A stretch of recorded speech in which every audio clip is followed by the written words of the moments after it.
my micro teaching lesson on teaching idioms to engineering students. Well, before I start my lesson, I would like to share a small instance which happened a few days ago. That was with my niece. I made a video call to my niece, and then her mother picked up the phone, and then I asked, "Where is Danya?" And she said, "She's sulking upstairs." I said, "Why?" Because I asked her to wear a red dress today, and she didn't like wearing that red dress because she doesn't like it. And so I forced her to wear the dress, and so she's sulking upstairs. I said, "Please, can you take the iPad upstairs so that I can talk to her?" She said, "Yes." She took it upstairs. And then I said, "Hi, Danya." She said, "Hi. Why are you sulking?" "Because my mom asked me to wear this red dress. I don't want to wear it at all." "But you look beautiful in this dress." And she said, "Atta, stop pulling my leg." I said, "How can I pull your leg? Because you're somewhere abroad? I'm in Vijayawada. Do you think I'll certainly pull your leg?" She said, "Oh, come on, I don't want to talk to you anymore." She just left and she ran downstairs. So she used this phrase, pulling my leg. And the sentence was, "Stop pulling my leg." Well, and I would also like to quote two more contexts. In the morning when Dr. Ramanujam was discussing the dynamics of the workshop, he said, "I was a greenhorn at the time when I took up teaching, when I gave up the prospective job in the Secretariat of Tamil Nadu. I was a greenhorn." He used this phrase, greenhorn. And he also used this sentence, "I put my heart and soul in the Z project. Put heart and soul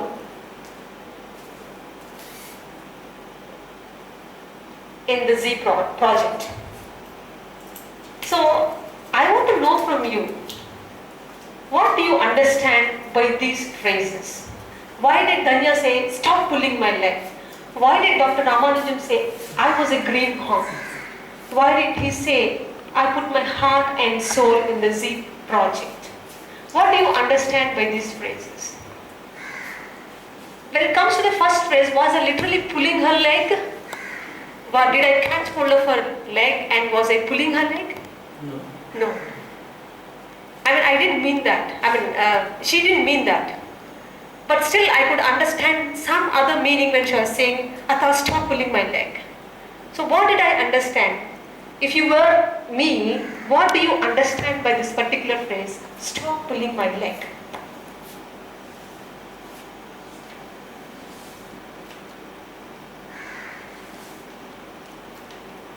Yes, please, anybody? Mr. Rajkumar, can you tell me what it is? What do you understand by this "stop pulling my leg"? This phrase. My understanding of it is person is there and then you want to pull the leg, that's all. Just literally pulling. Literally, I am pulling the leg. Pulling the leg. Okay, fine. That is your understanding. Thank you. Shiva, please, can you tell me what do you understand by this phrase, "stop pulling my leg"? Lying, cheating. Lying or cheating. Okay. Thank you. Are there any other explanations? Mr. Nagaraju? I don't know, madam. You don't know. Okay, good. Mr. Francis? I agree with Mr. Rajkumar as he said that pulling leg. Okay. Literally. Literally, I was trying to pull her leg. Mr. Murali Krishna? Rising to do something. Praising to do something. Okay. Mr. Nagarjuna? I also said that simply it's lying or something. Simply it's lying. Okay. Well, then, leave it aside. We'll go to this next phrase. Dr. Ramanujam was saying, "I was a greenhorn at the time." Was he really green at that time? Did he have a horn at that time? Was he green? Do you think he was green at that time when he took up teaching as his profession? Could you please tell me what you understood by this, Shiva? Having a horn which is in green color. So he had a green horn literally on his head. They use playthings, horn, playthings. So do you think, he put that horn and then he went to the classes when he took up that profession? Green color horn. Green color horn. Okay. What do you understand by this, Mr. Francis? Yes, madam. A horn which is in green color. A horn which is, and Mr. Raja? The horn that we use for the vehicles. Okay, horn, Sound. blowing horn. Blowing horn. Okay. And you, sir? Getting habituated to teaching, habituated to doing something, accustomed to doing something, accustomed to starting something. Accustomed to doing something. I don't have any. You don't have any idea. Fine. Well, this one also, the third one, I put my heart and soul in it. Like, did he drop his heart and soul in the Z project? Did he take out his soul literally and did he drop the soul and heart in the Z project? Did he do so literally? Loving to do something. Love. So it is not a literal way of dropping something into a project. It is like loving the project. Yes? Because heart is there and like, So the meaning for you, what you take something to heart. okay, what you understand by this phrase is that you love a particular task or a work that is assigned to you. Yes. So which means he did not literally take his heart and soul and put in the Z project. Yes. So which means he loved the project. He loved working for the project. So this particular phrase, put heart and soul in something, is to love, as you said, to love, to like working for it, to love, and then you are so much inclined to do a lot of hard work, right? So this is a meaning that you think about this phrase. Can you think about some other meaning which is attached to this particular phrase called greenhorn? I was a greenhorn at that time. I didn't know much vocabulary way back in 2010. I was a greenhorn when it came to vocabulary. Now it's a little bit okay. So what do I mean to say there? Maybe ignorant, madam. I was ignorant. Okay, coming near please, Ms. Francis. No knowledge on that. Okay, fine. No knowledge, no experience, no knowledge. Anything else, sir, you want to say? Mr. Nagaraj, you want to say? Actually, heart is symbol of pride. I think so. Heart is a symbol of pride. Generally, I don't know actually. I'm thinking That is your interpretation. No, horn, because green is there. So green is the sign of. So he says there are no green horns at all. Red horn maybe. Very Nagaraj is symbol of right. pride. And Shiva sir, Mr. Shiva, what do you think about this? What is your interpretation? What do you understand by green horn? Goodness, something that is good. Something that is good. I was a green horn way back in 2001 when it came to vocabulary. So which means I was good at it? I was good at it, or I was bad at it, or I did not have any experience? Good at I was good at it. So what do you understand? I thought that I don't know. You don't know anything. Okay, you don't know. Don't know. Okay, fine. What about this? Pulling leg. Pulling my leg. Was it literally pulling her leg? Was it dragging her? Maybe if you give another example, we'll try. I mean, Um, Right for the previous. Okay, I'll give you another example. Well, my husband, he praised me saying, I'm not a good cook. I'm not a good cook. One day I made biryani, and he said that, wow, this is a delicious dish I have ever eaten. And I said, come on, stop pulling my leg, because I don't at all receive any appreciation from my husband when I cook.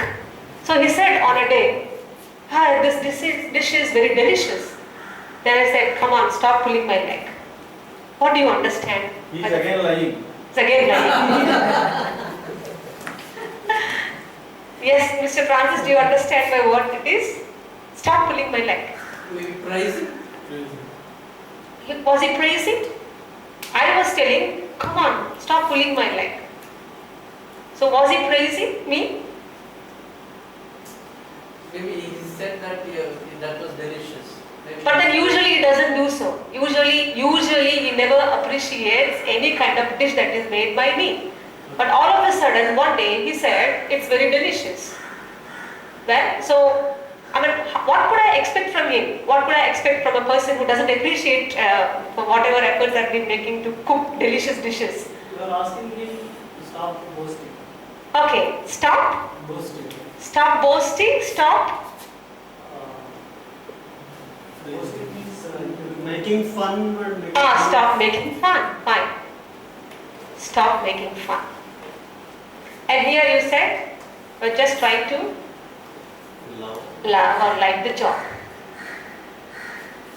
Fine. So which means these phrases which are given over here, they don't have the literal meaning what they convey. If I say pulling my leg means literally I'm trying to catch you by your leg and I'm trying to pull your leg. But it does not indicate the same thing. It has another meaning. It has another meaning. And when I was trying to give you different context, you were able to think about the second meaning these phrases have. Okay? And can you think about the names of these phrases in English? What do you call them? What are they called? For example, I'll give you a phrase in Telugu, maybe you will understand. పరీక్షలు దగ్గరికి వచ్చినప్పటికీ అతను నిమ్మకు నీరెత్తినట్లుగా ఉండెను. నిమ్మకు నీరెత్తినట్లుగా ఉండెను. What does it mean? Well, because there was one lemon tree and there was some water around it. Was it the? I mean, what is it the thing that I am talking about? No. Am I conveying the same meaning that there is a tree and then there is water around and so is that the meaning? What does it indicate? పరీక్షలు దగ్గరికి వచ్చినప్పటికీ అతను నిమ్మకు నీరెత్తినట్లుగా ఉండెను. He is careless. He is not serious about the work he has to do. Okay? So, you have such phrases in Telugu also. What do you call them in Telugu? Jatiya. Jatiyalu, exactly. You have Jatiyalu in Telugu. And you have such phrases even in English also. Nationals. Okay, you are translating. You are literally translating now. So they are not nationals or nationalities. These phrases are called idioms. Okay? These are idioms. Okay? And we have Jatiyalu in Telugu. They do not convey the same literal meaning, but they have a different meaning, a figurative meaning. So an idiom is a phrase or group of words which gives a figurative meaning. It has got a meaning on its own. So the meaning has been established by the usage. And since people started using that particular phrase, the meaning has been established. And if you break it up into words and if you look at things literally, the meaning will be totally different. Because initially when I talked about these phrases, you were giving me the literal meanings. Yes, then you got to know after several examples that these phrases will suddenly have even the figurative meaning. So we are talking now about the figurative meaning of these words, these phrases called idioms. Okay, now let's take a look at with idioms. I mean, there are some pictures over there. Take a look at those pictures, dear students.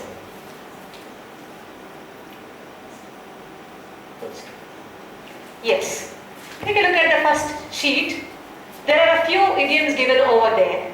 Please, can you match these idioms with the pictures given here?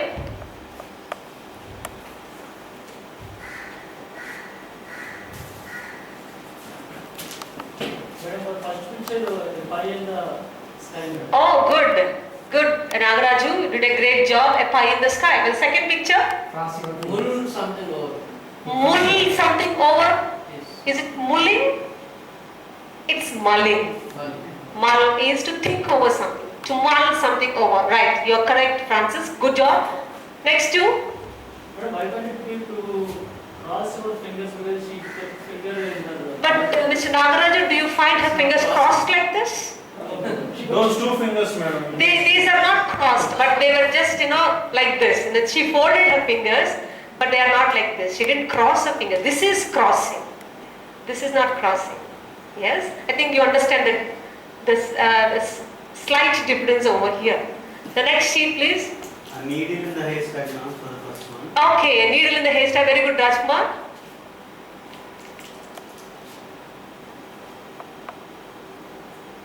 Give somebody the cold shoulder. Exactly, giving somebody a cold shoulder. Okay, some ice over here, maybe it's very cold over. Good job, Francis. Next one, please. Yes, there are two pictures. To wear a suit. To wear a suit, are they wearing suits? Do you think to wear a suit is an idiom? Is it an idiom?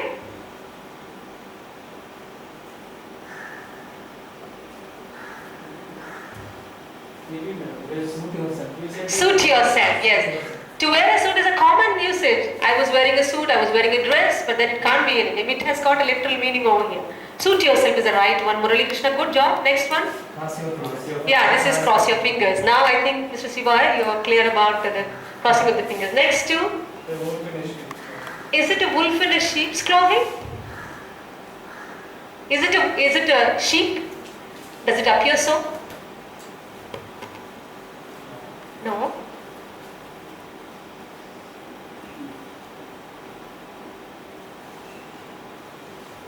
Wolf in a sheep's clothing. Pardon? Wolf in the sheep's clothing. I think you have to look at it carefully. It's not a sheep. This is not a picture of a sheep.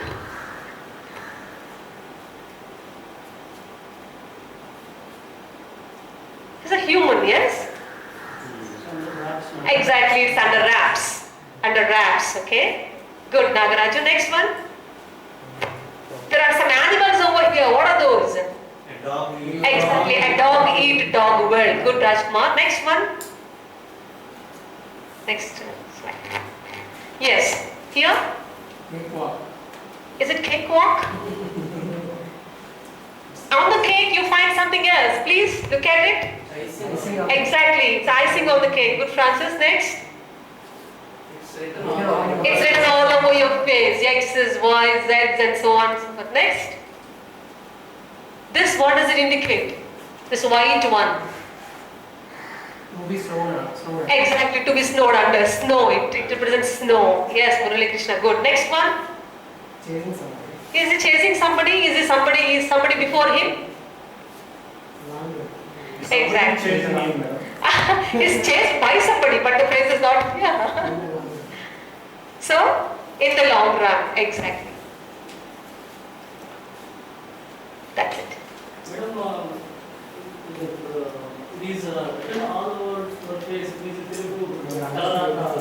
Is it? Talarata is not. Talarata is your fate. Talarata is your fate. How can you use this idiom? You will get to know the usage of this idiom in the task sheet that I give you. Okay, don't worry. I'll teach you all those. Now you have a task sheet to do. What you have to do with this task sheet is you have to match the meanings of these idioms with the meanings. Okay? So there are two columns. The idioms are given and the meanings are also given on the next side. Please match the idioms with their meanings. Just 2 minutes, please.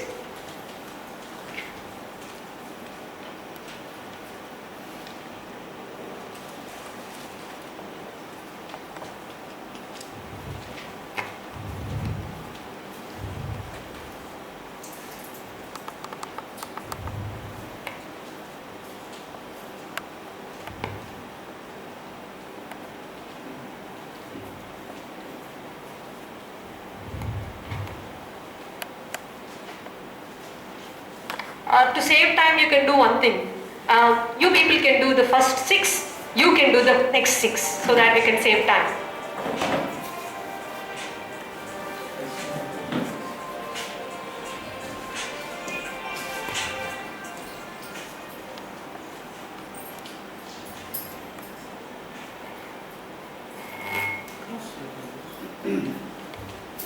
We are going to study.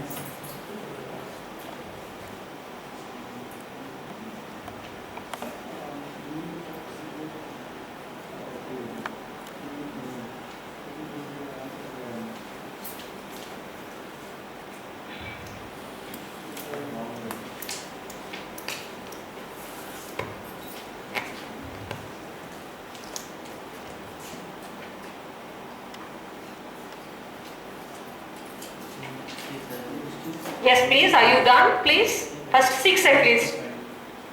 Mr. Shiva and Mr. Nagaraju. First 6. The next 6. Mr. Rajkumar, Mr. Francis and Mr. Murali. Still we need some time, some more time. Yeah, yes, please.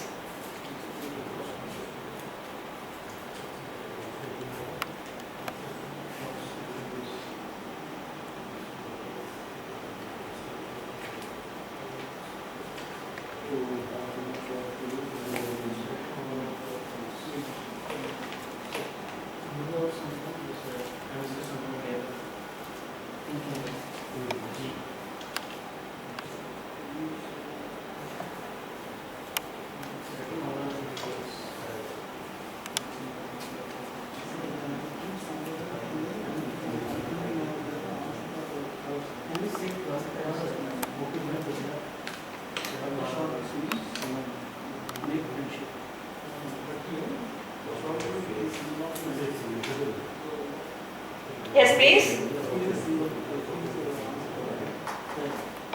Are you done?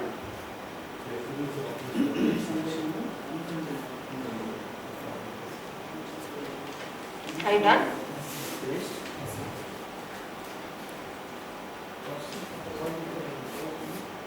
The next batch is done, so you have to hurry up, please.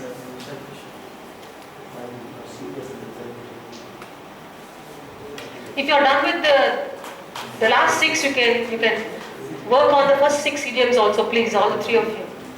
We already given this, almost impossible to find given it for the this time.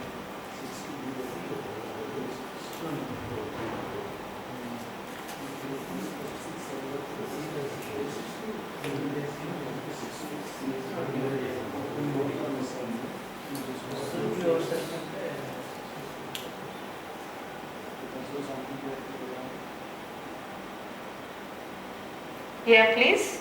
Shiva and Mr. Nagaraju. Okay, fine. May I know the first idiom? What is the answer? What is the meaning for it? It's icing on the cake, Mr. Nagaraju. Being kept a secret or hidden. It's icing on a cake is being kept hidden Because Cake is under rice. under ice, and so it is hidden. Usually, do you hide the cake under the ice? Is it the purpose why the icing is given, please? Why is the icing given on a cake? Just to hide the cake? you said that, madam, already these idioms don't have exact literal meaning. But then usually, why is the icing given to a cake? To cover the cake. To cover the cake, and so the cake is not seen. So you see only the icing, you eat the icing and then you ignore the cake. To protect the cake. To protect the cake, icing is given. Is it to protect the cake the icing is given? Maybe to preserve it for a long time. Yes, please, can anybody give me the right answer?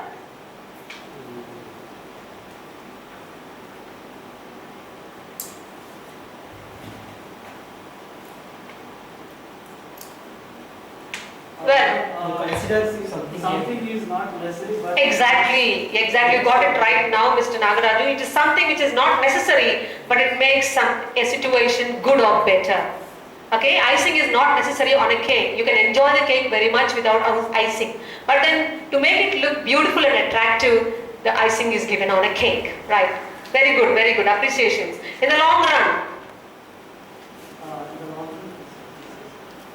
in the distant exactly, in the distant future when everything is finished. Thank you so much. To give somebody the cold shoulder.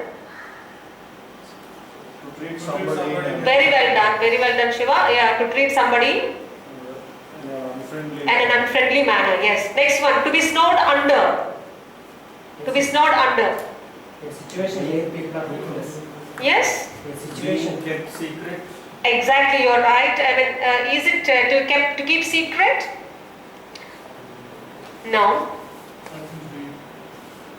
That is to have too much work to do when you're very busy, to be very busy. Well, to be snowed under, you're snowed under work.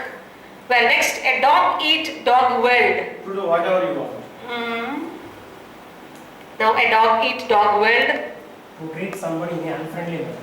No, that's already over. A situation where people are ruthless and selfish. If that's a dog eat, dog weld. Next, under wraps. That what you said, Mr. Sri. Secret. Exactly, Mr. Rajkumar, it's secret. Yes, a needle in a haystack. Consider something to do. A thing that is almost. Exactly, I think you're right, Mr. Francis. I think that is almost impossible to find. Next, cross your fingers. Hope. Exactly, you're right. Hoping for good luck, hoping for something to happen. Next, suit yourself To do whatever you to do whatever you like. You're right, Mr. Murali. To mull over something. To consider something carefully. Exactly, to consider something carefully. You're right, Mr. Francis. Next, it's written all over your face. That's the last That's thing. another one. Madam, you missed a pie in the sky. In the sky. Yeah, I mean, a pie in the sky, fine. Impractical. Impractical thing because you don't see pies in the skies. Next, it's written all over your face. Your feelings are obvious. Yes, everything is obvious. Thank you. Now you have task sheet 2, where the contexts are given to you, please. Yes, sir. Just 2 more minutes. You have already taken 27 minutes. So do you want to do task 2 also? Home task. Let it be done as a home task. Okay, I mean, first 5, at least you can do first 5 so that you will have a clear understanding of how to do it, and the rest you can do as home task. Please? Yeah, I'll give you the task sheets here. There are few more. Just 5. Do the first 5 so that you will have an idea of how to do the idioms. How to put the idioms in the context. Please fill in the blanks with the appropriate idioms in the box to make the sentences meaningful. Just first 5.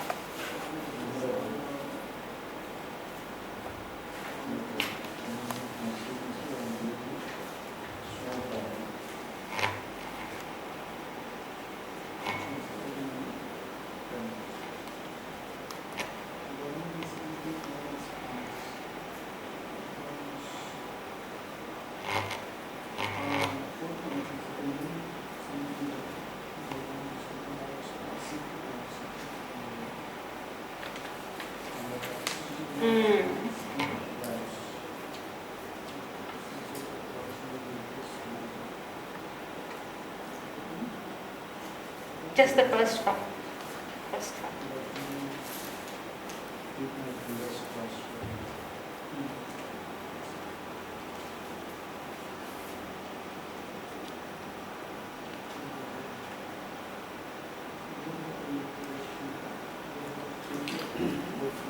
Okay, congratulations. This team is already done with the first 5. Yeah, can you please give me the answers for the first 5, Mr. Shiva and Mr. Nagaraj? Others can also participate. I don't mean to say that we should give the answers. Please, what is the answer for the first sentence? I know this is all hard work now, but believe me, dash. In It the will, long run. in the long run, exactly. But believe me, in the long run, it will save us time and money. The second one, can we meet next week instead? I'm really Snowed under. Exactly, I'm really snowed under work right now. Next one, the government is keeping all its plan. A pie in the sky. The government is keeping its plan, a pie in the sky. The government is keeping its plan under wraps. Under wraps. Okay. I hope I pass this big test tomorrow. Let me Written all over my face. written all over my face. Copy. No, I hope I pass the examination tomorrow. So what is he doing for passing the examination tomorrow? What is he hoping? He hopes to pass the examination tomorrow. So what is he doing now? If you want to pass the examination, exactly. Let me keep my fingers crossed. Let me keep my fingers crossed. Next one. You don't have to make a decision now. You have plenty of time to mull something go. You have plenty of time to mull over before the deadline. That's it. Thank you. I'll just show you the last picture. Please, without idioms. Without idioms. Without idioms. No. This is without idioms. Now, can you tell me what is this? This idiom? When the dogs. What is a dog word? a dog eat dog world? Yeah. What does this picture remind you of? An idiom? To mull something over. What does that remind you of? Exactly, a pie in the sky. That one? Under wraps. Next, please. This one? Haystack. Alien. A needle in the A needle in the haystack. Exactly. This one? Giving a course. Giving Cold shoulder. Give somebody a cold shoulder. This one? In the long In the long run. That one? Snow. Ice under. icing. Snow under eyes. Yes? Yeah, next. This is? Icing on the cake. Icing on the cake. This is? Written all over your face. This? Suit yourself. Cross. With your fingers crossed. Then? Suit yourself. Suit yourself. Thank you so much for taking part, and I think these idioms will be there in your memory, and you can retrieve these idioms and you can use in the context wherever necessary. Thank you so much, and I'm really happy that you all took part in the session actively. Thank you. The session to be very lengthy, sir. I thought the students would understand the concept of idioms easily and they would give responses to me, but that didn't happen, and so it took a long amount of time. 32 minutes. Yeah, yes, sir. It was a macro lesson, not a micro lesson. Yes, sir. Okay, So that I didn't anticipate, sir. The students' responses. It made me take long time to put in their minds the concept of idioms, and so that was a failure, sir. So that I have to think about. The next one, I was rushing through the tasks because of the paucity of time again. I think I have to plan better next time. Okay. Observers, please give your feedback. Rajkumar.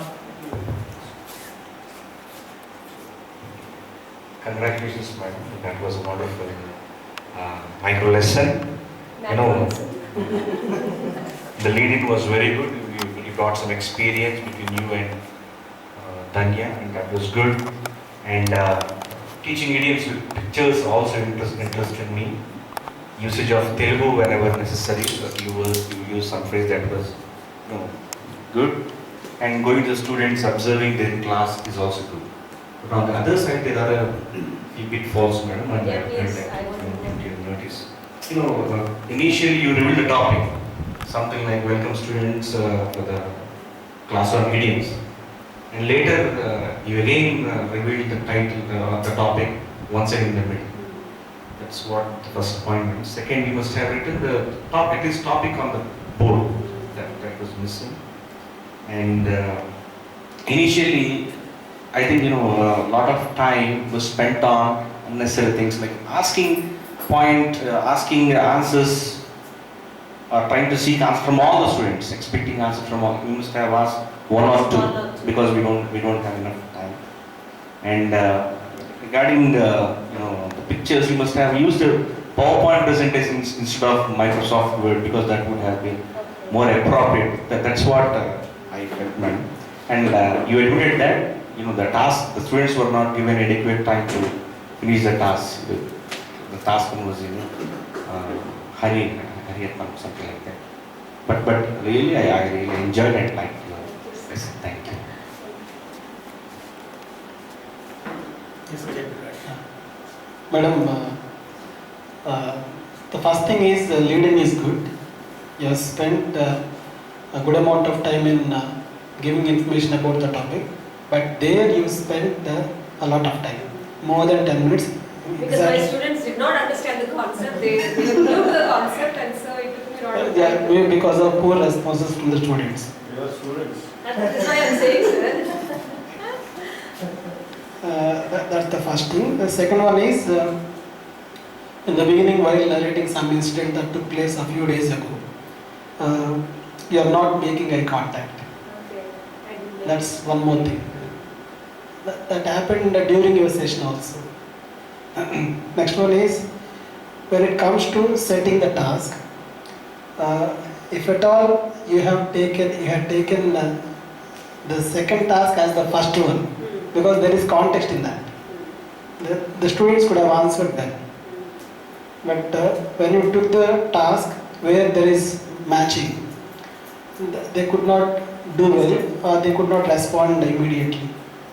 So there could have been some shuffling. Usually it is meaning and the context in the dictionary, so I was thinking about just driving home the meaning first into the heads of the students and then the context. So these are my observations. Apart from this, everything is good. Thank you. Okay. My assessment or comments. It was a very good macro lesson. It was an activity-based lesson very interactive. Students were active. The teacher was active. The teacher was springing about, actually. That was very interesting. The teacher's body language was good. So both the teacher and the students were quite active throughout. The teacher's articulation was good. Voice was loud enough. These are positive aspects. Now, negative aspects, as Jayaprakash rightly pointed out, you took a good 10 minutes for the first activity, it didn't quite succeed. Right? Instead, you could have used two other options. One of the options was suggested by Jayaprakash himself, using pictures. You could have used pictures, right? That would have worked. But then there was a problem with the pictures. Did you notice it? The pictures represented only the literal meanings. They did not represent the idiomatic meanings. So, how did using the pictures serve your purpose of teaching idioms? Did you notice it? The pictures represented only the literal meanings. They did not represent idiomatic meanings at all. So, with the help of the pictures, you were not able to teach idioms. Instead, Jayaprakash suggested that option. Instead of giving examples and asking students to get at the idea of idioms, you could have used the pictures and that would have worked. He said it would not have worked because the pictures represented not idiomatic meanings but literal meanings. For instance, the person with a cold shoulder had cold on his some ice or some such thing on his shoulder. It did not exactly represent idiomatic meaning. Instead, you could have used a different option. In the first activity, the examples you gave were difficult examples. Pull someone's leg, green horn. Those examples were difficult for the students. That's why they were not able to get at the meanings of those idioms. Instead, if you had given the Telugu example first, right? Because it instantaneously worked with the students. They were able to give the answer immediately. If you had used the Telugu example and then asked them, what is it called in Telugu, this kind of thing? You say one thing, it doesn't exactly mean what it literally says, it means something else. They would immediately have grasped the idea of idiomatic language. From there, this is something they know. If you had taken them to what is unknown, idiomatic meanings in Telugu, English, that too with easier idioms which students regularly use in their everyday language. You could have used that kind. Green horn is difficult for them. Pull someone's leg is also difficult. You could have used easier examples, right? That's the second point. And then, too many idioms. Yes, I should have limited myself to 6 or 7 idioms. You could have had greater control over your time if you had restricted the number of idioms used. But one thing, positive aspect, it was a very engaging lesson. The teacher was active. The students were also active. There was not a single dull moment in the lesson. So it was a very engaging lesson. Shall we clap for Vijaya?